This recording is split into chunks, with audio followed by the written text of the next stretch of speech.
भारत में जितने भी प्रमुख फसल हैं, है कि नहीं? भारत में प्रमुख फसल है ना जी।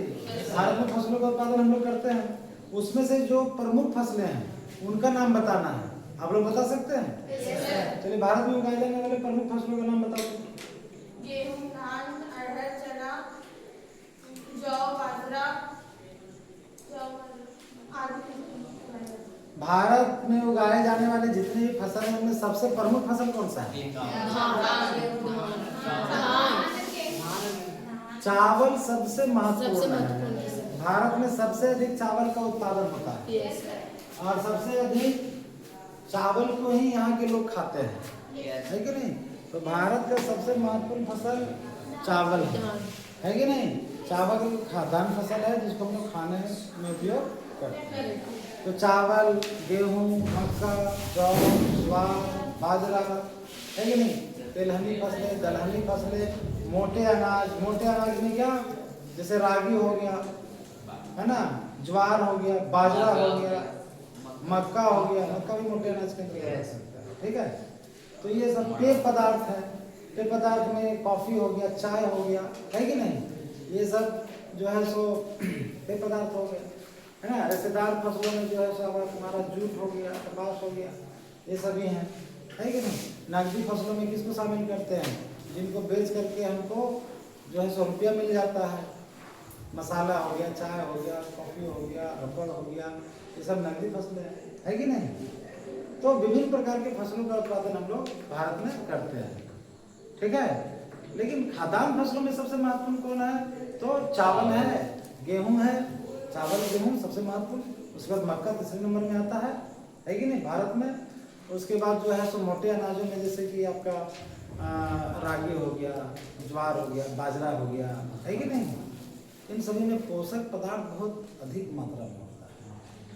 तो हम लोग प्रमुख फसलों के बारे में अध्ययन करेंगे, है कि नहीं? समझ रहे हो? Yes sir. तो सबसे पहले हम लोग जानते हैं चावल के बारे में, है कि नहीं? नंबर 1 चावल। चावल भारत के सबसे महत्वपूर्ण फसल है, सबसे महत्वपूर्ण फसल, है कि नहीं?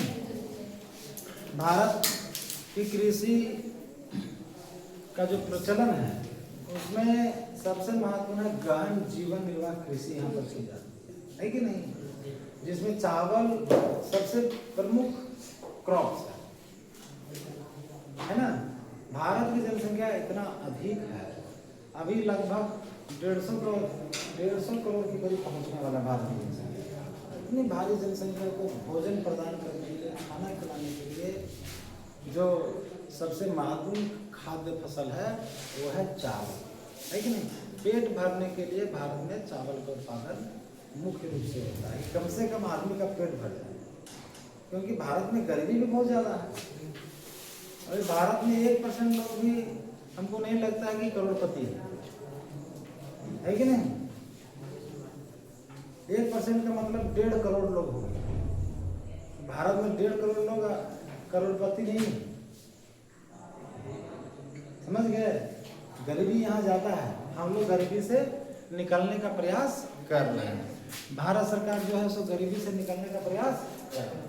अभी भी 80 करोड़ से ऊपर लोगों को भारत में जो है क्या है, सरकारी दुकान है ना, सरकारी दुकान, सरकारी जन वितरण प्रणाली की दुकान समझते हो?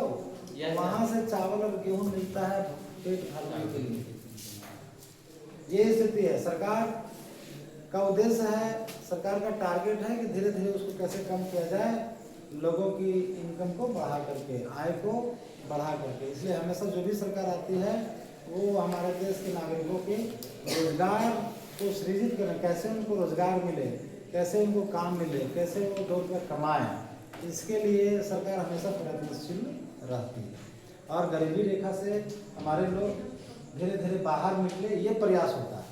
तो चावल की जो खेती है, अभी जो अमीर लोग हैं ये तो गरीबों का बोलते हैं कि भोजन चावल और मक्का ये सब लोग बोला जाता है। पहले गोंदली लोग खाते थे, है कि नहीं? तो भी गरीब का भोजन बोला जाता है। तो जो बड़े बड़े लोग हैं जिनके पास पैसा है तो उन लोग तो चावल गेहूँ तो खाता ही नहीं, खाता है तो बहुत कम खाता है कि नहीं। तो वो लोग ड्राई फ्रूट्स लेते हैं, फ्रूट्स लेते हैं, है कि नहीं। और अभी आजकल का ट्रेंड आ गया मोटे अनाज में मिलेट्स का यूज लोग करने लगे हैं। अभी भी इसका मिलेट्स अब जो है सो हमारा जो प्राचीन जो भोजन था वो बड़ा पौष्टिकता उसमें था, न्यूट्रिशन उसमें था, है कि नहीं। अभी जब हरित क्रांति आई उसके बाद से जो है सो बड़ा परिवर्तन आ गया। फसलों में बहुत बड़े पैमाने पर कीटनाशकों का प्रयोग होने लगा, रासायनिक खादों का उपयोग होने लगा, लोगों को तरह तरह का बीमारियां फैलने लगा। अभी जो है सो छिड़काव करके बहुत जल्दी जो है सो फसलों को बड़ा कर दिया जाता है। तो ये जो है इन सभी जो छिड़काव के द्वारा और ये जो दवाओं का उपयोग हो रहा है फसलों में, वो हानिकारक प्रभाव डाल रहा है लोगों के सेहत पर।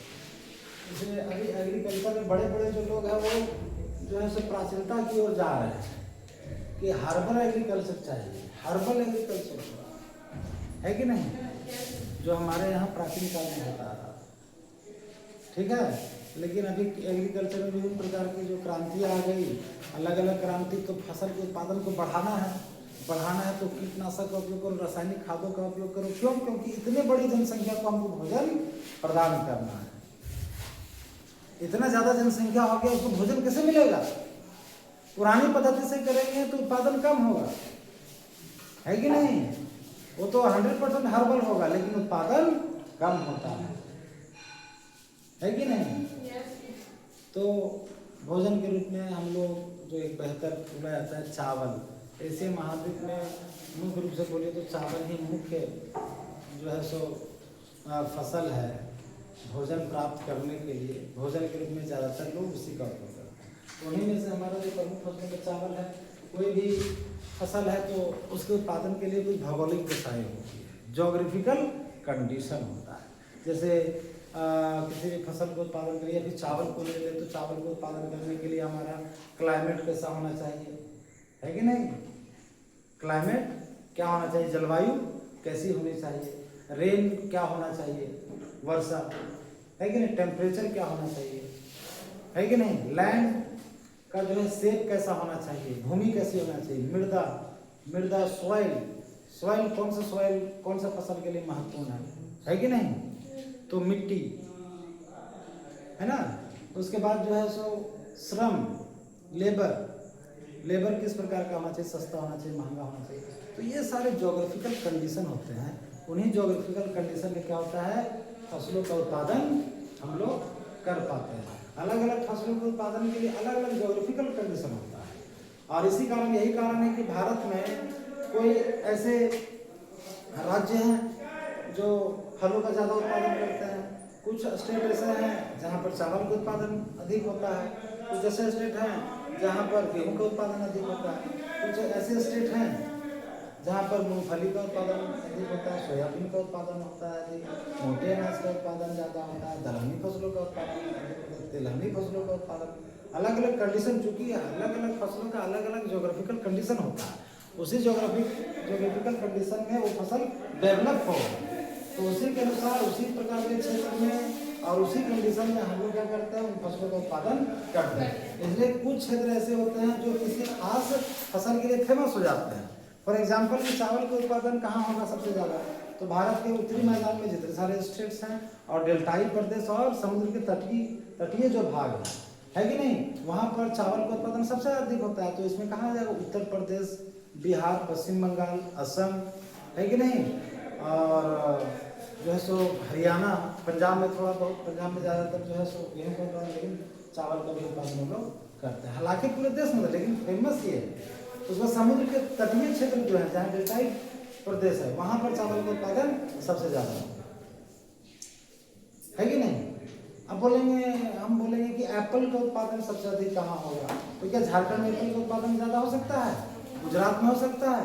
एप्पल का उत्पादन कहाँ होगा, पर्वतीय क्षेत्र में होता है, जहाँ स्नो फॉलिंग आप लोग देखने को मिलता है। तो हिमाचल प्रदेश में, उत्तराखंड में, जम्मू कश्मीर में, ये सारे राज्य जो हैं पर्वतीय राज्यों में एप्पल का उत्पादन होता है। अब बोलिएगा केरल में एप्पल का उत्पादन उस पैमाने पर होगा, नहीं होगा। तो उसका जोग्राफिकल कंडीशन है। अभी कपास का उत्पादन कहाँ होता है, काली मिट्टी जहाँ होगी उसके लिए काली मिट्टी बेस्ट होती है, तो तो काली मिट्टी में जो है सो कपास का उत्पादन बड़े पैमाने पर होगा, है कि नहीं?